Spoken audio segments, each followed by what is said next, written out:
Welcome back. You are watching Real Talk with me, Christine Kiai. Now in studio, I'm joined by Jane Gishuru, who is a counselor, an addict counselor, and she's here to just expound on this particular issue. Thank you so much for coming through. Yes. All right. So, you know, we were just watching that particular song called Bablas, and before that we were watching Kiroro, and these are Kenyan artists. These are people who are supposed to be role models. A lot of young people look up to these people because they love their music, but they're singing so much about alcohol and are kind of making it seem like it's a good thing. What's maybe your take on the role that media is playing and such artists who are like role models in terms of alcoholism? Yeah, to start with, most people will start using alcohol or want to use alcohol to make them feel good. Yes. So even those ones who are performing, they have a feel good that they're having from the use of alcohol. Others will use the alcohol or other drugs of choice because they want to be brave on stage. Yeah, they're not using it because they want to feel good, but that alcohol itself gives that excitement to someone. Yeah, we call it euphoria mood. Yes, so that makes them perform better. But if one is not able to control the use of alcohol, then we say there's a problem. Yeah. All right, you've mentioned that that could be one of the reasons why people tend to abuse, especially alcohol. And actually I want you maybe to clarify, from your experience of all the kind of drugs, is alcohol the most abused, or which is the most abused? The most abused drug is alcohol, followed by cannabis sativa or marijuana. Yes. All right. So what are the main reasons when you're meeting this people who are struggling with alcoholism? What are the main reasons they say that led them to use to abuse alcohol? Most of them will talk about just getting used. They started by experimenting. Then they felt actually. An alcoholic will start by saying, I tried alcohol to make me feel good, but eventually it made me what I am today, maybe a lack or something. Others will talk about peer pressure, which is very, very common. That my friends are doing it, why not me? Yes. All right. Others will also talk about, I saw my parents doing it, why not me? Let me try what my parent is using. It's there in the house, so it's accessible. So I can use it anytime. Yes. All right.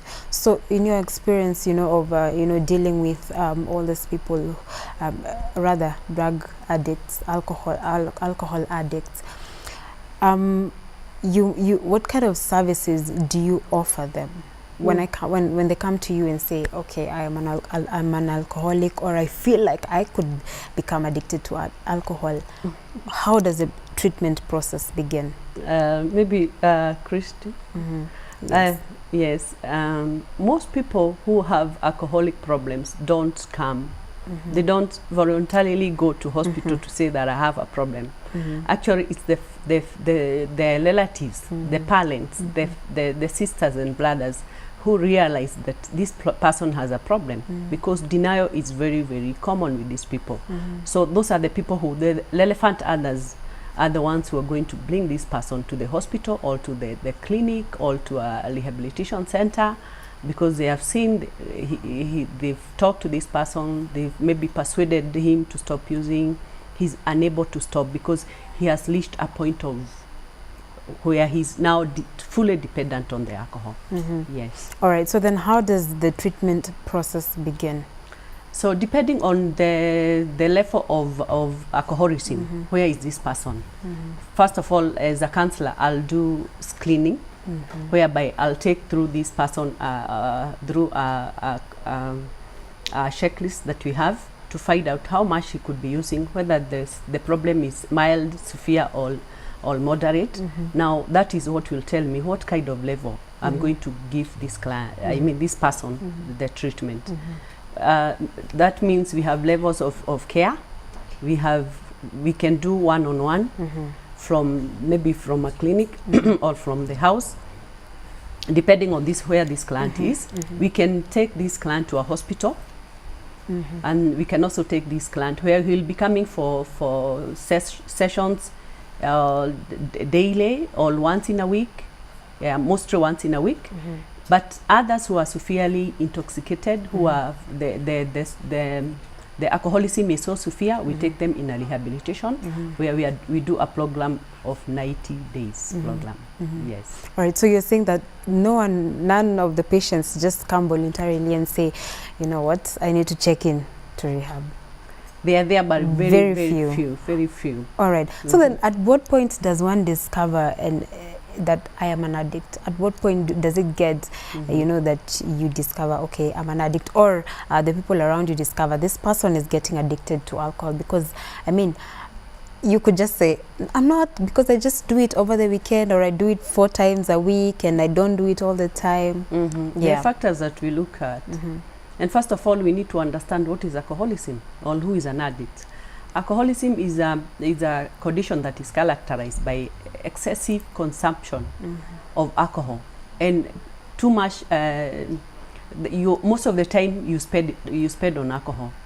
So that is one thing. Yeah. So meaning you're not taking care of your family. Maybe you're not going to school. Maybe you're not going to work. You have relationships problems with the family. You're fighting because you're not being responsible enough. Maybe you're not paying school fees. You're coming home drunk. You're sleeping in dens. Those are the things that the family will now see and say this is a person who needs help. Maybe this person has had accidents while he was drunk, and he still does go back to drinking when he knows so well that I was involved in this accident because of drinking. So he goes back to drinking, meaning that will tell me that, or the family, that this person has a problem and he needs help. Yeah.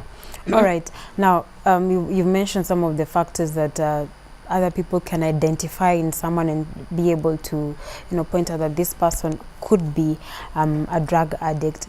But also, okay, you start the process, and at times people relapse. But before we get to the relapse, how do you monitor the progress, the treatment of the progress of the treatment? We monitor by okay. First of all, if this client is outside, is not in a residential rehab, and he's doing weekly sessions, I'll monitor by knowing how much have you been able to drink, have you had any cravings, what are the triggers, have you dealt with the triggers, what have you done, what happened when you were triggered by, you got one of the triggers, how did you manage? Now that will be able to give me a base on how he is, and where he is. If he's in a rehabilitation, we say he has no access to alcohol. So for that, he'll be dry for the 90 days. But once he goes out, now that is something else that will tell me, is this guy going to relapse? Some will leave the rehab today and tomorrow he's in it again. What causes relapse? So many things causes relapse. Like I told you earlier, that most of the clients are forced to go to the rehabs or are coerced by their family members.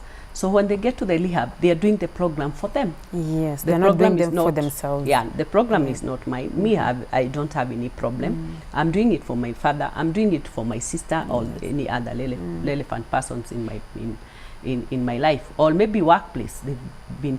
He's been forced by the supervisor or the manager to go for the rehab. So he'll just be in the program, and he doesn't take the program seriously. Yes. All right. So then, how do you deal with relapse? Because this is like now a recurrence. This is probably someone who is not ready to get through the rehab process and to get through the treatment process and change their lives. So how do you treat that? The other thing is relapse is part of the recovery. You relapse once doesn't mean that you've fallen completely. You wake up and dust off your whatever and go on. But those who are not ready for the program, they relapse and go full blown back to using. If a client gets out of a rehab and he relapses, we need to support these clients once again, take him back to the rehabilitation center or the outpatient clinics. Yes, let him understand, let him own the problem. let him know that he has a problem. Once he's able to deal with the denial, then he goes to the that stage that is accepting that he has a problem. He'll probably be able to maintain sobriety for some time. Yeah, but relapse is part of recovery. Okay, Yes. all right. So now, I read somewhere, I'm not sure, but of course you can educate me on this, but I read somewhere that recovery process for women addicts and men addicts is different. I don't know if that is true, and if so, how is it different? Is it? Not really very different, because what we do, we offer the same program for them. If it's personal therapy, we do it the same. If it's family or conjoint meetings with family, because you realize addiction or alcoholism doesn't just affect one person, it affects the family as a whole. Yes, So we involve both we do it the same way. So somehow I wouldn't say that there is a difference between man and woman when it comes to recovery. No. All right. So usually, what is the hardest part about the entire treatment process?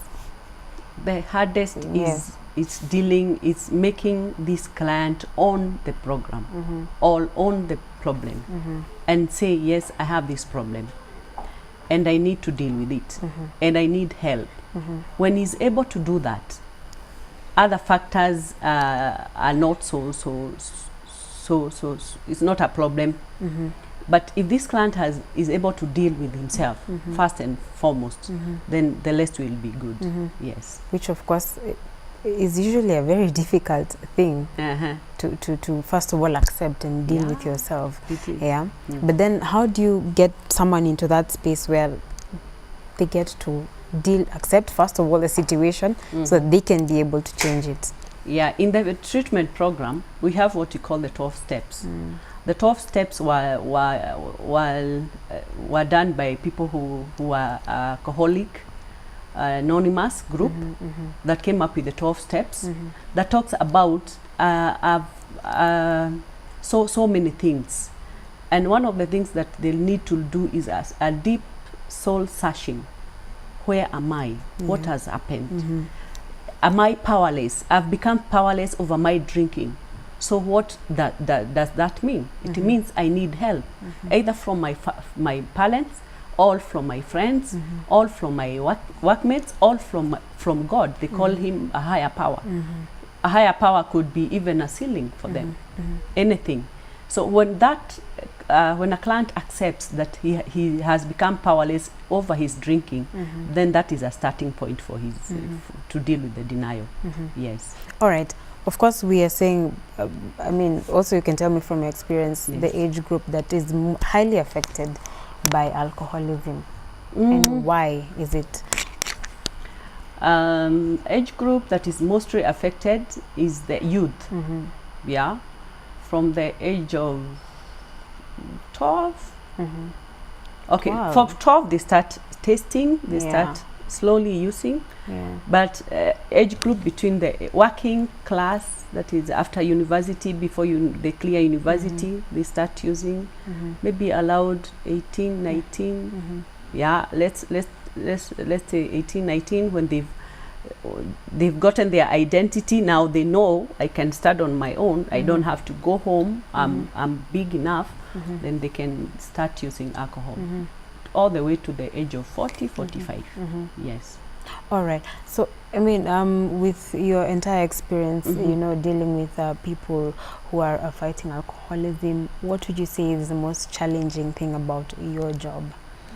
The most challenging thing about my job is when I see people who are using alcohol and the community is not understanding them, that they are sick. That once they relapse, the families, the friends, people around them start condemning them. To me, alcoholism or any form of addiction is like diabetes. I always give the example of diabetes. That once you get diabetes, you need to be supported. You need to be reminded. You need to know where you're coming from. And you need to be taken just the way you are.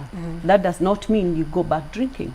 But you need some community support, you need family support. So when people are condemned just because they are drinking, just because they are not able to control their drinking, that to me makes me feel that we need a lot of education.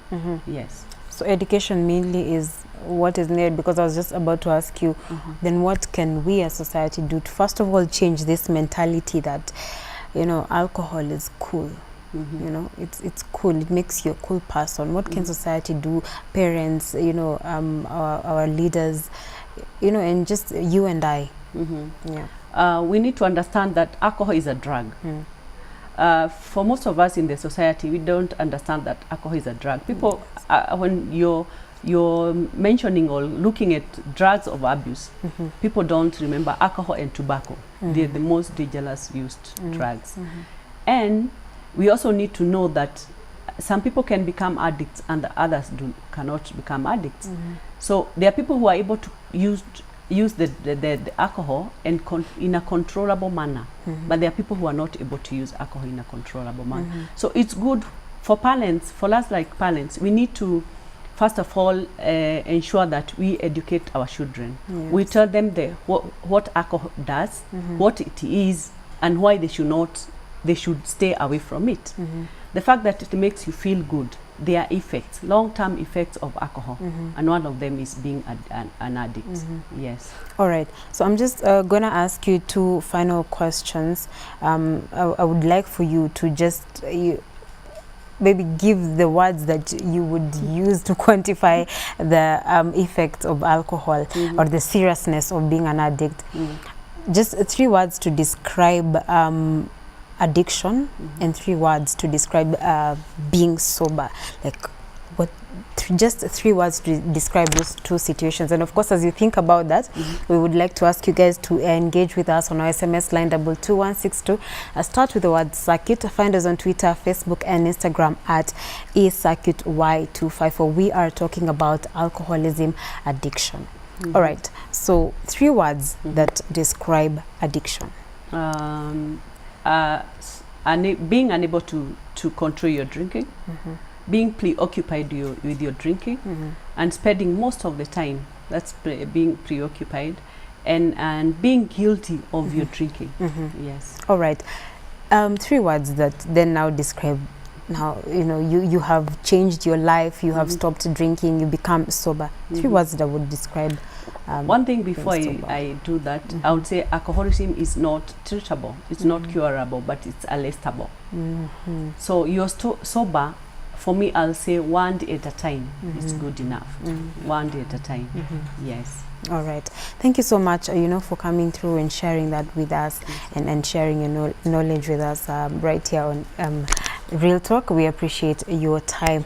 Okay, all right. So we have come to the end of Real Talk, but of course, take this away that and I bet you would agree with me that alcohol is a drug that takes you to hell in disguise of taking you to heaven, as a lot of people would believe. I've been your host, Christine Kiai. Thank you so much for watching. Of course, up next, Mike Gitahi, Maurice Ndonya, and I will be having a good time with you guys, fun interviews, and a lot of music on A Circuit, as well as with DJ Talk. See you next time on Real Talk.